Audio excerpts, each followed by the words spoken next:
और ये लो, 1 2 3 4 5। मैं जीत गई, कहा था ना मैंने। हाँ बाबा, तुम जीत गई। एक बात बोलूं? हाँ बोली ना। तुम हमेशा इस तरह खुश रहा करो। अच्छा जी। सच कह रहा हूँ, मैं तो ये भी चाहता हूँ कि हमारा होने वाला बच्चा हमेशा मुस्कुराते रहे और खुश रहे। आप ना हमेशा आगे की सोचते हैं। तो इसमें गलत क्या है? मैंने तो ये भी सोच रखा है कि हमारे बच्चे को कहाँ पढ़ाना है। अच्छा जी, ठीक है, फिर और सोचिए। मैंने तो कुछ और भी सोच रखा है। कि उसका नाम क्या होगा? नहीं। उसकी छठी कैसे करेंगे? बिल्कुल नहीं। तो फिर? मैंने तो ये सोच रखा है कि हमारे इस बच्चे और दूसरे बच्चे के बीच का अंतर कम से कम 3 साल का होगा। अच्छा जी, आपने तो मुझसे बिना पूछे निर्णय ले लिया। हट पगली, अभी तो मैंने सिर्फ सोचा है। वैसे भी अंतिम निर्णय तुम्हारा ही तो होगा। सच कहूँ तो मैं भी कुछ ऐसा ही सोच रही थी, लेकिन ये सब होगा कैसे? कल उमेश भैया से बात हो रही थी, तो उन्होंने कहा कि जब भाभी गर्भवती थी तो हमने तो बच्चा पैदा होने से पहले ही सारी तैयारी कर ली थी। तैयारी? कैसी तैयारी भैया? तैयारी भी और जानकारी भी यही कि परिवार नियोजन के क्या क्या उपाय हैं और हमारे लिए क्या अच्छा है। अच्छा, मतलब कि हम और हमारी बीवी दोनों ही बच्चा पैदा होने से पहले एएनएम दीदी से जाकर मिले। उन्होंने हमें बताया कि 2 बच्चे के बीच में क्या अंतर होना चाहिए, इससे क्या क्या फायदा होता है और इस अंतर को रखने में क्या उपाय किया जाए जिससे कि तुम्हारी भाभी जब तक ना चाहे वह गर्भवती ना हो। वाह भैया, आप तो बहुत समझदार हो।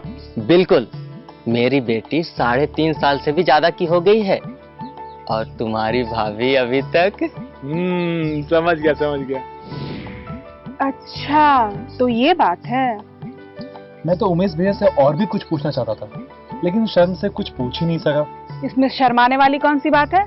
मैं आज ही भाभी से पूछ कर आती हूँ कि एएनएम दीदी ने उन्हें क्या क्या बताया था। सुनो ना, तुम अभी जाके पूछ के आओ ना। अरे, आपको तो बहुत बेचैनी है। क्योंकि मैं अपने परिवार के बारे में नहीं सोच रहा हूँ, हमारे होने वाले बच्चे के स्वास्थ्य के बारे में भी सोच रहा हूँ। ठीक है, ज्यादा मत सोचो, मैं भाभी से अभी पूछ कर आती हूँ। भाभी, लगता है चावल बनाने की तैयारी हो रही है। अरे पहले बैठो तो। थोड़ा मेरे लिए भी बनाना, मैं भी आज खाकर ही जाऊंगी। ये भी कोई कहने वाली बात है क्या? खाना के साथ साथ मिठाई भी खिलाऊंगी। मिठाई? कोई खुशखबरी है क्या? अच्छा ये बताओ, तुम्हारा क्या हाल चाल है? सब ठीक है भाभी, कुछ पूछने आई थी आपसे। हमसे क्या बात है गीता? सब ठीक तो है ना? हाँ भाभी, सब ठीक है। परिवार नियोजन के बारे में कुछ पूछना था, जैसे उसके उपाय क्या क्या हैं और आपके हिसाब से कौन सा अच्छा होगा। ठीक है गीता, कुछ तो मैं तुम्हें बताती हूँ और तुम ज्यादा जानना चाहती हो तो एएनएम या आशा दीदी से मिल लेना, वो तुम्हें विस्तार से इसकी जानकारी दे देगी। हाँ भाभी, कुछ तो हमें भी पता है, जैसे कंडोम या माला डी। हाँ वही, माला डी या माला एन, इन दोनों में से कोई भी। एक राज की बात बताओ, कुछ महीने पहले एक दिन तुम्हारे भैया और हमने सोचा कि अब हमारी बेटियां 3.5 साल की हो गई है तो हमें एक और बच्चा होना चाहिए। तो फिर क्या, मैंने माला डी खाना छोड़ दिया। मतलब कि आप भी माला डी ही खा रही थी? और क्या, अब तुम फिर से चाची बनने जा रही हो। अरे वाह भाभी, ये तो बहुत बड़ी खुशखबरी है। चलो चलो अंदर चल के बातें करते हैं, यहाँ बहुत धूप होने लगी है। चलो। ठीक है भाभी।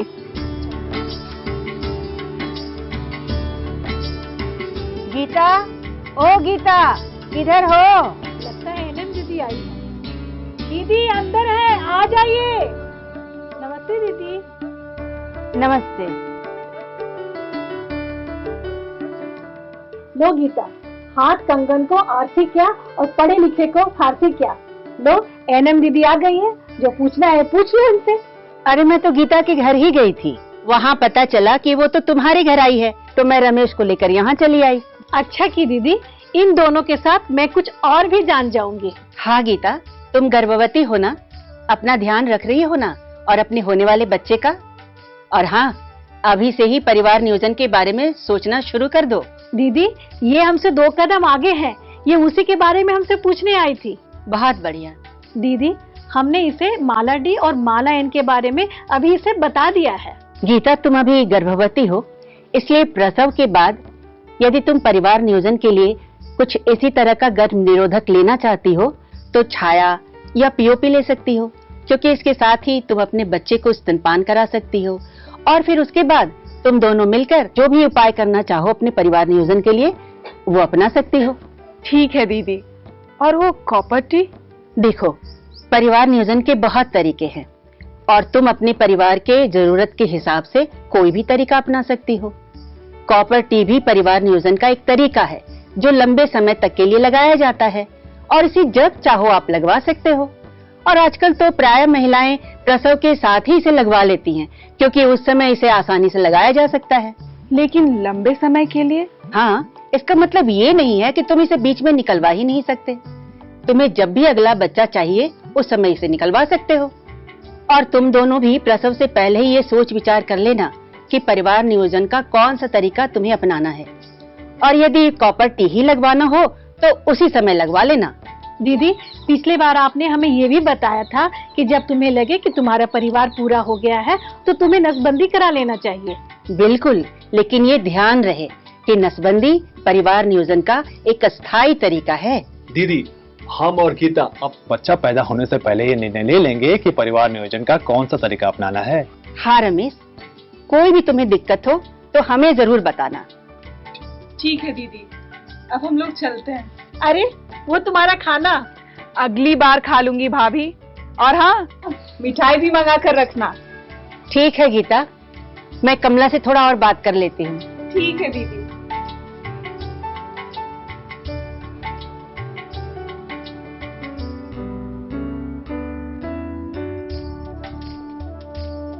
क्या समझ में आया? यही कि परिवार नियोजन अब हम दोनों का हमसफर बन गया है। हम सफर? वो कैसे? वो ऐसे कि हमारी जिंदगी की गाड़ी के साथ साथ ये भी हमारे साथ ही चलेगा।